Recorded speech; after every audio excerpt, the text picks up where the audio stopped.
Kelompok 1 kebijakan publik akan mempresentasikan tentang dampak kebijakan publik jaringan gas bumi bagi rumah tangga.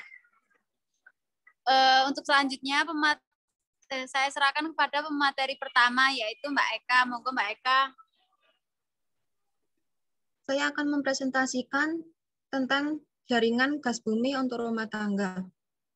Gas bumi ialah bahan bakar yang berasal dari sisa hewan dan tumbuhan peninggalan masa lalu yang memiliki bentuk gas. Gas bumi bisa ditemukan di pertambangan minyak dan juga di pertambangan batu bara. Unsur-unsur di dalam gas bumi adalah unsur metana atau CH4. Metana adalah suatu molekul hidrokarbon yang memiliki rantai terpendek dan yang teringan. Metana bisa juga disebut gas rumah kaca, yang juga dapat memberikan efek pemanasan global jika terlepas ke atmosfer bumi. Saat terlepas dan bertemu atmosfer, gas ini akan dianggap sebagai polutan pada sumber energi yang bermanfaat. Meski memberikan efek yang merugikan, gas metana yang bertemu dengan atmosfer akan bereaksi dengan lapisan ozon, lalu menghasilkan karbon dioksida atau CO2 dan air. Akibat dari hal tersebut, efek rumah kaca memiliki efek yang hanya berlangsung hanya sebentar saja. Lalu yang selanjutnya, gas bumi mengandung molekul hidrokarbon yang lebih berat seperti etana, C2H6, propana, C3H8, butana, C4H10, dan juga gas yang mengandung sulfur atau belerang. Komposisi gas alam yang berkaitan dengan gas bumi tersebut bervariasi sesuai dengan sumber yang ada di ladang gasnya. Seperti contohnya, gas bumi yang bisa pula mengandung nitrogen, helium, CO2, hidrogen sulfida atau H2S, dan air. Gas dengan jumlah pengotor sulfur yang signifikan dinamakan surgas dan sering disebut sebagai acid gas atau gas asam. Gas bumi yang telah melalui proses dan dijual bersifat tidak berasa dan tidak berbau. Tapi sebelum gas tersebut didistribusikan ke pengguna akhir, biasanya gas akan diberi bau dengan menambahkan unsur tiol. Tujuan dari pemberian tiol tersebut adalah agar dapat terdeteksi dengan mudah bila terjadi kebocoran gas pada saat pendistribusian atau pada saat pemindahan gas. Gas bumi yang telah melewati pemrosesan sebenarnya memiliki bahaya yang signifikan, tetapi gas bumi yang tanpa memiliki pemrosesan dapat menyebabkan permasalahan pernafasan. Ini disebabkan gas tersebut dapat mengurangi kandungan oksigen di udara sekitar, pada level yang dapat membahayakan bila dihirup terlalu lama. Gas bumi itu lebih ringan daripada udara, sebab memiliki kecenderungan mudah tersebar di lapisan atmosfer. Konsentrasi yang dihasilkan oleh gas tersebut bisa mencapai titik campuran yang akan menimbulkan terjadinya ledakan jika gas tersebut berada di dalam ruang tertutup, seperti di dalam rumah yang tidak memiliki ventilasi yang cukup, dan juga jika gas tersebut tersulut api dengan sengaja maupun tidak sengaja, maka bisa menimbulkan ledakan yang akan merugikan pengguna gas bumi tersebut. Gas bumi dimanfaatkan dengan berbagai kegiatan yang memerlukan gas bumi sebagai penggerak atau bahan bakar. Misalnya seperti bahan baku industri pabrik, bahan bakar transportasi, penggerak mesin produksi, atau untuk uji eksperimen, dan lain sebagainya. Contoh pemakaiannya seperti pembangkit listrik tenaga uap atau PLTU, kendaraan dengan mesin bermotor, gas bahan bakar gas atau BBG, atau LGV atau komposit natural gas atau CNG. Lalu gas bumi bisa juga dipakai untuk memenuhi kebutuhan rumah tangga, hotel, restoran, dan yang lainnya dalam bentuk liquefied petroleum gas atau biasa disebut dengan LPG. Salah satu tahap yang digunakan untuk pemerintah untuk mengganti pemakaian minyak bumi ialah meningkatkan pemakaian gas bumi untuk sektor rumah tangga di masyarakat Indonesia. Program ini dinamakan jaringan gas untuk rumah tangga atau gas kota. Jaringan gas untuk rumah tangga masyarakat berarti mengalirkan gas melalui jaringan pipa hingga masuk ke rumah masyarakat Indonesia. Lalu pemateri selanjutnya. Salah. Lanjut ke pemateri selanjutnya, monggo Mbak Dinda. Selanjutnya yaitu mengenai landasan hukum kebijakan pemerintah dalam melakukan pendistribusian bahan bakar berupa gas bumi diatur dalam Peraturan Presiden Nomor 6 Tahun 2019 tentang penyediaan dan pendistribusian gas bumi melalui jaringan transmisi dan atau distribusi gas bumi untuk rumah tangga dan pelanggan kecil. Nah, PP yang memuat 8 bab dan 32 pasal ini menjadi rujukan dalam menyediakan pasokan serta distribusi gas sebagai bahan bakar melalui jaringan gas. Hal ini bertujuan untuk mewujudkan ketahanan energi nasional yang secara spesifik dalam hal memenuhi kebutuhan bahan bakar yang ditujukan kepada rumah tangga dan pelanggan kecil, sebagaimana yang telah ditegaskan pada PP ini pasal 2.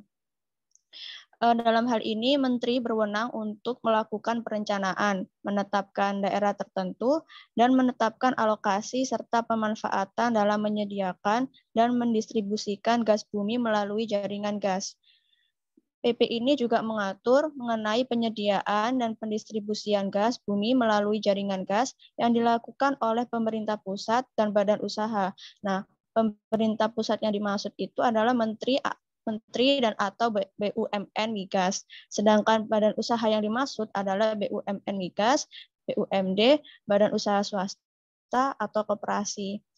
Selain diatur pada PP nomor 6 tahun 2019, hal-hal yang berkenaan dengan penyediaan dan pendistribusian gas bumi untuk rumah tangga diatur juga dalam Peraturan Menteri nomor 4 tahun 2018.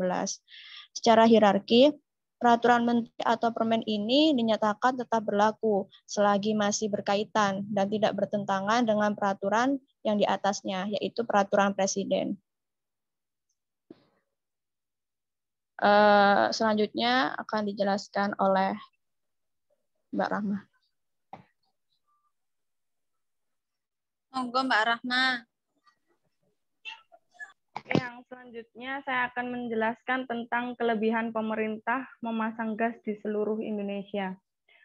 Indonesia ini merupakan negara yang terus mengalami perkembangan sehingga kebutuhan energi di Indonesia ini perlu meningkat, yang mana kebutuhan masyarakat terhadap energi yang harus terpenuhi dengan cara menjamin ketahanan dan kedaulatan sumber energi itu sendiri.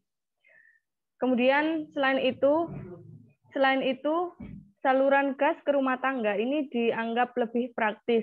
Ada hal yang lebih menguntungkan lagi, yakni para ibu rumah tangga tak perlu lagi ke warung untuk membeli tabung gas. Berbeda halnya dengan LPG, saluran gas ini dapat menyalurkan gas ke rumah warga secara langsung. Kemudian keuntungan yang lainnya, jika harga gas ini lebih murah jika dibandingkan dengan LPG yang bisa mencapai harga Rp60.000 setiap bulannya. Kemudian penggunaan gas rumah tangga hanya perlu menggunakan Rp30.000 sampai Rp35.000 per bulan, sehingga pengguna ini bisa menghemat sampai 50%. Kemudian LPG juga tidak menjamin keamanan karena bisa saja memicu kebakaran. Oleh karenanya, gas lebih aman daripada LPG. Jika dilihat dari spesifikasinya, maka jenis-jenis LPG ini bisa dibedakan menjadi LPG campuran, LPG propana, dan LPG butana. Yang mana jenis LPG yang beredar di masyarakat saat ini adalah gas LPG campuran. LPG 3 kg ini paling banyak digunakan oleh masyarakat. Kemudian bisa digunakan untuk kendaraan juga. Keuntungan lainnya, jika pemerintah menerapkan kembali subsidi LPG 3 kg ini, apalagi jika diterapkan pada kondisi saat ini, mungkin bisa sedikit membantu masyarakat. Apalagi kondisi seperti ini kan, kondisi pandemi COVID-19, yang mana bisa menjadi kesulitan bagi masyarakat yang kurang mampu. Jika pemerintah ini menerapkan subsidi LPG kembali, maka mereka tidak perlu lagi bingung masalah LPG dan bisa meringankan beban mereka sedikit. Selain itu, gas LPG ini memiliki karakteristik yang tidak berwarna, tidak beracun, dan memiliki bau yang menyengat, sehingga akan memudahkan seseorang untuk mendeteksi jika terjadi kebocoran gas serta dapat dipindahkan dari suatu tempat ke tempat yang lain. Kemudian dilanjutkan oleh kekurangan oleh Mbak Vida. Monggo Mbak Vida. Di sini saya akan menjelaskan tentang kekurangan pemerintah memasang gas gratis di seluruh masyarakat Indonesia. Kementerian ESDM berencana untuk mengubah skema subsidi gas LPG 3 kg mulai Juli 2020. Skema ini dimulai akan berimbas pada naiknya harga gas tersebut di pasaran. Ketua Indonesia Audit Watch Akbar mengatakan, skema tersebut berpotensi menaikkan harga gas yang semula berkisar 20.000 per tabung. Dia mengkritik kebijakan ini karena akan mempersulit masyarakat yang kurang. Dia mengklaim alasan pemerintah mengurangi subsidi untuk menurunkan beban negara. Pasalnya, pemerintah disebut ingin berhemat dengan mengenyampingkan kebutuhan rakyat kelas menengah ke bawah. Pemerintah Kementerian ESDM telah memutuskan mengubah skema dan mekanisme subsidi gas LPG 3 kg bagi masyarakat miskin. Nantinya masyarakat miskin hanya akan menerima subsidi LPG 3 kg sekitar Rp100.000 per tabung atau per bulan.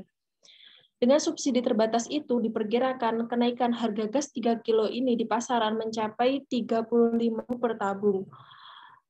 Terus, langkah pemerintah tersebut dinilai cukup mengecewakan. Kebijakan ini bertolak belakang dengan rencana menaikkan bantuan bagi parpol dari Rp1.000 menjadi Rp48.000 per suara di masa mendatang.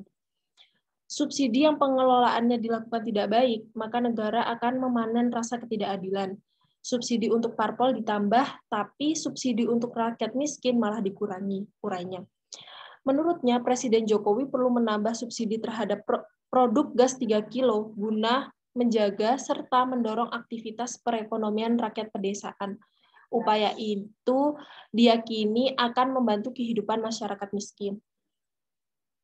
Demikian presentasi dari kami. Selanjutnya akan dilanjutkan oleh Mbak Rara. Sekian presentasi dari kelompok kami. Apabila ada salah katanya, mohon maaf. Terima kasih sudah menyimak. Wassalamualaikum warahmatullahi wabarakatuh.